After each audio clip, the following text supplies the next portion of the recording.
So our first speaker is a living example of intellect guided by compassion. Mrs. Shilpa Mehta Jain, who holds a Masters of Business Administration from Jamnalal Bajaj Institute of Management Studies and is also a chartered accountant and Master of Commerce graduate. She serves as COO of High Spirit Commercial Ventures, India's third largest manufacturer of backpacks and luggage, and is co-founder of Jade Foundation, which promotes education, environment, and entrepreneurship across rural India. Her journey proves that knowledge and compassion together create transformation. Please welcome Ms. Shilpa Mehta. Along with her, joining her on the panel are five young, excited, and what we call today as Gen Z, the youth of today.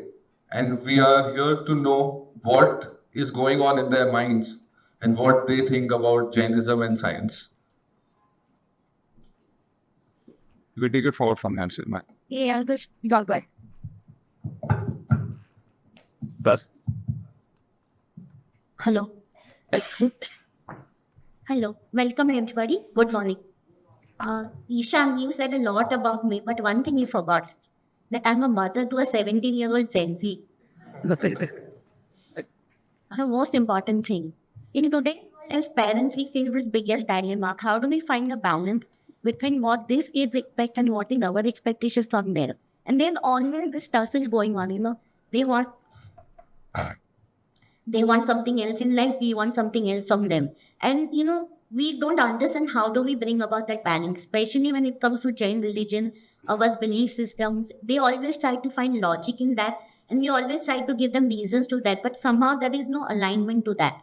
So today we'll try to understand what these youngsters think about Jain religion, and can we in any manner bridge that gap. So let me introduce the kids to you. First we have Tharia Jain. He is in grade 9 studying in JBC an international school. He follows Jain rituals because somewhere in his family there are elders and they tell him that do this, do that. He doesn't have his own opinion, but he says कि ठीक है, दादाजी ने बोला है तो कर लेता हूँ, मम्मी ने बोला है तो कर लेता हूँ. But does he really believe in that? We don't know. Then we have Franchi Mehta here. She studies in grade 10, goes to Gopi Birla School. She's done her Udyan. Till the time she's done her Udyan, she has got so much attached to the Jain religion and her belief in the system and the rituals has gone to another level. And she still did continuing with that. And somewhere she also tries to tell her friends to follow that. But I don't know how much of it has been successful. We'll check with her. Next, we have Vidisha. She's studying in grade 12, studying psychology and sociology. She's a painter and artist, and she's been doing this since a long time. Then we have Veet Jain. He currently is pursuing his IBDP from the Bombay International School. Earlier, he used to believe in Jainism, follow the ritual, but slowly, as his interest in science and cosmology and all of that grew, he suddenly started saying that there is no God. There's just a divine power. That divine power does control everything or has an influence. But if you ask him, does that divine power and religion has got anything to do with them? The clear answer is no. Then we have here Devarya Jain. He is currently studying in grade 10 from Hillspring International School. Again, he has also done his Udyan. But I have seen a 360-degree shift in him. Before Udyan, he was like the normal child. Grandparents ने बोला है इसलिए कर लेता हूँ, बाकी कोई interest है नहीं है कुछ नहीं. Then he did his Udyan. The 6, 7, 8 months after Udyan, he had transformed so much that at one point in time we thought he will take Diksha. But then after those 6, 7 months, as his, exposure again grew back to his normal friends, school, now he has reached a point के भाई mummy भी क्यों बोलती है, छोड़ दो मेरे को यार, I don't want to do it. So let's start from देवार्य. देवार्य आपने उद्यान किया है, तो ये जो 360-degree shift हुआ है यहाँ वहाँ, what is the reason for that? कि 360-degree shift मेरे हिसाब से उसकी वजह से हुआ है because I don't understand the logic behind what I'm doing.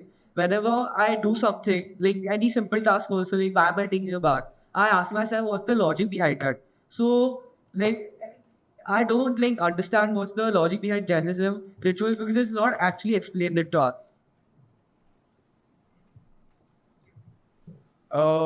So Jainism, according to me, I feel like Jainism is a way of lifestyle which helps us to attain moksha.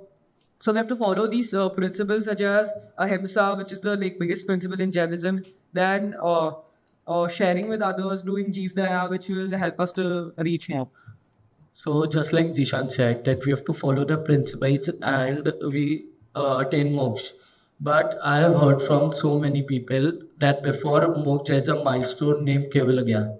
Everyone keeps saying about Keval Gyan, but I don't know what is Keval Gyan. मिलता किधर है वो? Then I think Keval Gyan is a state, from what I know.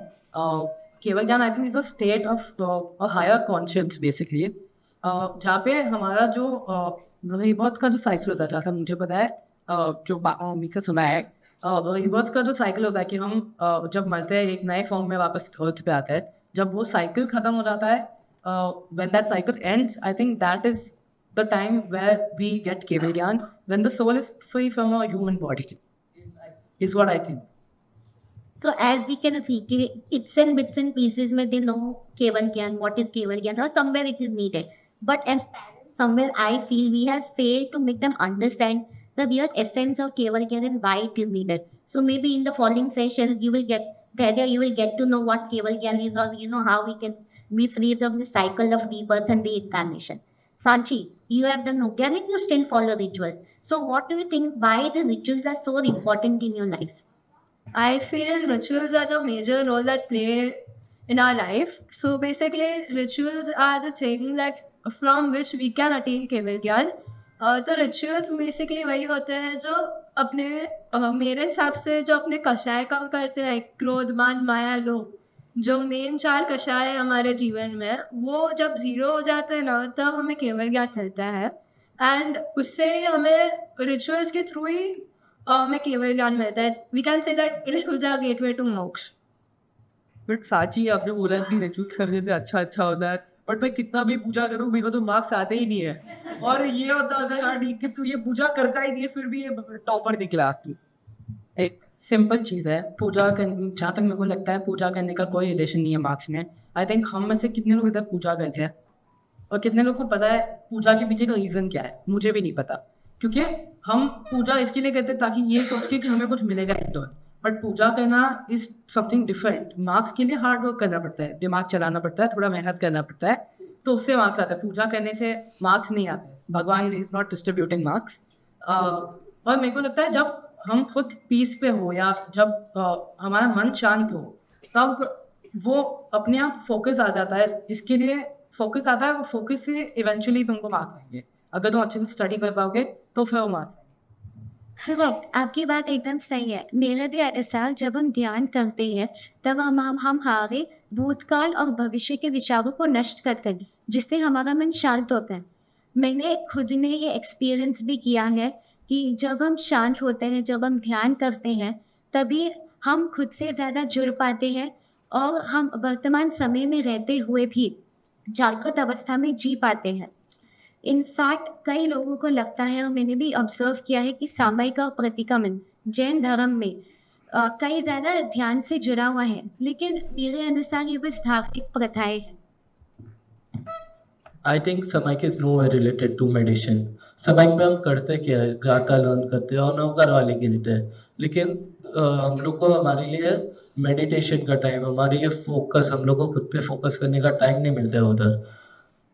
जो हम लोग भी जो गाता करते हैं वो गाता हम लोग को सिर्फ लर्न करना होता है, लेकिन जो गाता का मतलब है वो हम लोग को कोई बताता नहीं. हम लोग को सिर्फ यही बोला गया है कि गाता लर्न करो, लॉजिक मत ढूंढो. हाँ, मतलब मैं बहुत अग्री करता हूँ जो ठहरे ने बोला. अभी हमको बहुत सारे जैनिज्म के प्रिंसिपल्स के पीछे का लॉजिक बताया नहीं गया, और जब तक हमको लॉजिक समझ में नहीं आएगा हम क्यों वो चीज़ के तरफ जाएंगे. मतलब जैसे मेरे को साइंस बहुत पसंद है क्योंकि उसके पीछे का लॉजिक मुझे पता है, या मेरे टीचर को समझा सकते हैं, उसका अंडरस्टैंडिंग थोड़ा लेवल पे है मुझे. बट जैनिज्म का जो अंडरस्टैंडिंग है वो मुझे दिया ही नहीं गया, और शायद हमारे पेरेंट्स जो उनको बहुत सारे रिचुअल्स करने के लिए शायद उनको भी नहीं दिया गया वो. और आई थिंक जब तक हमको वो लॉजिक समझ में नहीं आएगा कि हम ये क्यों करते हैं या पूजा क्यों करते हैं, तो तब तक हम उसके तरफ इंक्लाइन नहीं होंगे फॉलो करने के लिए. इफ यू आर थिंकिंग कि आपको लॉजिक नहीं पता, रिचुअल्स की फीलिंग नहीं पता है, तो जो इंस्टा पे इतनी सारी रील्स देखते हो, कभी कोई इंटरमिटेंट फास्टिंग देख लिया, कभी कीटो देख लिया, कभी हेयर स्टाइल देख लिया, तो then why do you follow that also? उसमें भी तो लॉजिक और रीजनिंग ढूंढो। तो उसमें क्या है कि वो इंटरमिटेंट फास्टिंग कीटो डाइट, उसमें हमको समझ में आता है कि कैसे हमारे बॉडी में इफेक्ट आएगा, कैसे वो डाइटिशियन एक्चुअली एक्सप्लेन करते हैं कि क्या चेंजेस आएंगे हमारे बॉडी में, क्या रिजल्ट्स आपको प्राप्त होंगे और कैसे हमारे लाइफस्टाइल में भी एक चेंज आएगा। But on the other hand belief से सब एक्सप्लेन नहीं करता है कि क्यों हम ये कर रहे हैं, हम तिथि को क्यों नहीं खा रहे लिलोत्री और ये हो। Visha Devaria, I completely disagree with you. Jainism ने हम लोग को लॉजिक दिया है, हम जो कुछ भी रिचुअल्स है या जो प्रिंसिपल्स है जैनिज्म के, उसके पीछे का लॉजिक है। बस ये है कि हमें नहीं पता और शायद तक पेरेंट्स को भी नहीं पता कि वो आप लोग को लाइक ज्ञान दे। तो Dhairya, coming to your point, very simple है। आप लोग जब रील देखते हो तो उसमें एक बार बिलीव करते हो, then you start and then you feel that there is somewhere some logic to it. तो सिमिलरली आई वुड से कि as far as Jainism is concern ना, you should start with believe. Problem क्या है ना, आप उसमें believe ही नहीं करना चाहते।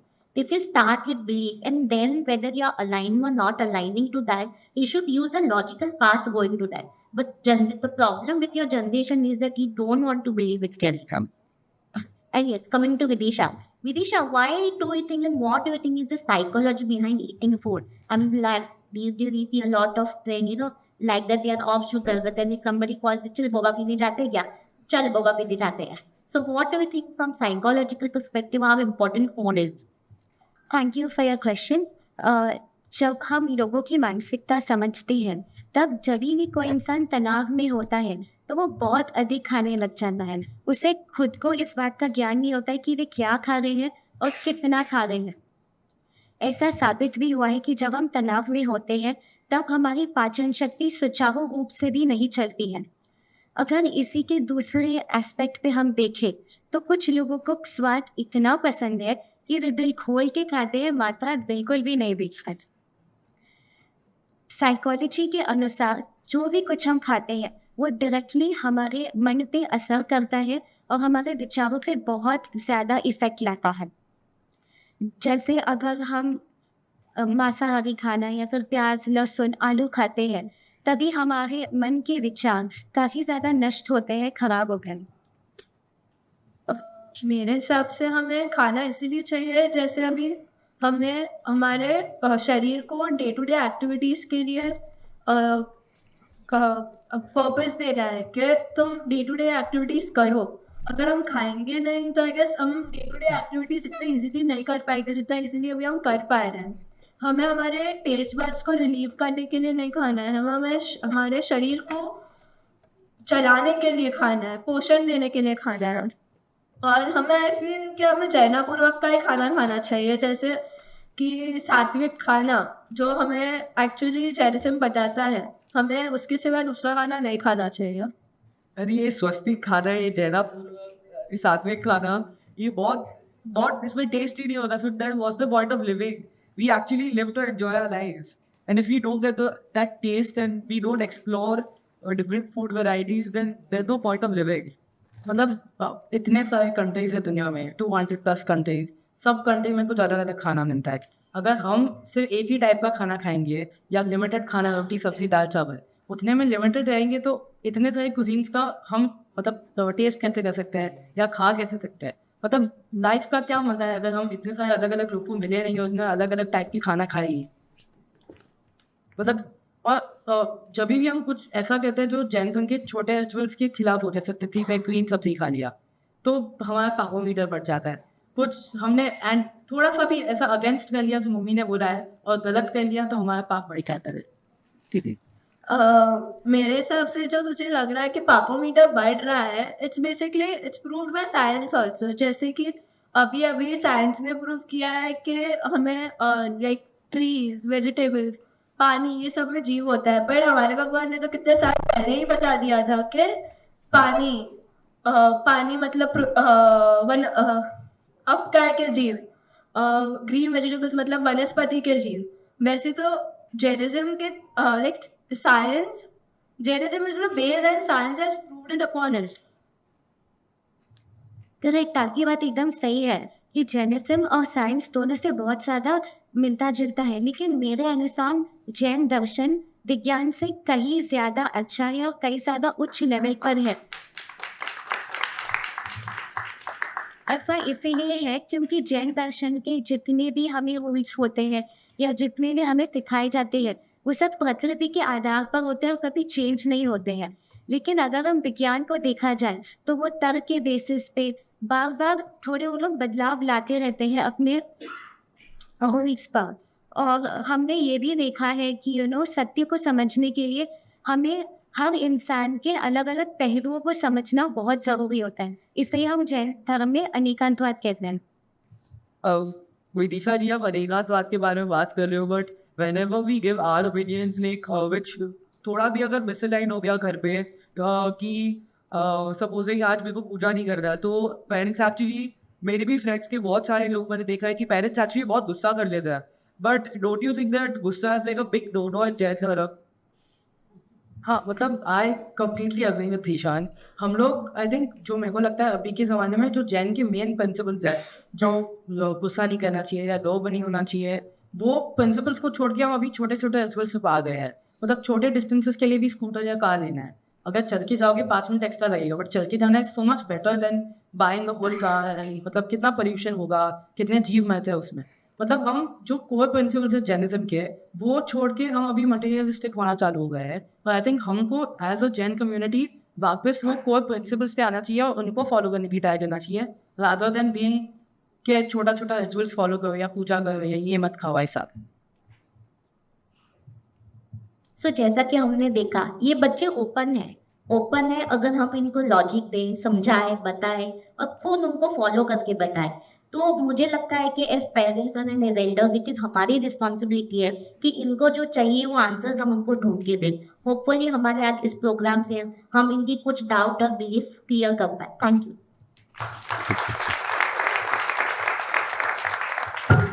Thank you, the Gen Z of today and Ms. Shilpa ji. So, सबको काफ़ी varied perspectives मिले from the faith and belief in Jainism to you only live once and YOLO, जो आजकल का Gen Z बोलता है। तो let's see कि through the different speeches ahead कैसे ये उनके thought processes unfold होते हैं और क्या clarity मिलती है।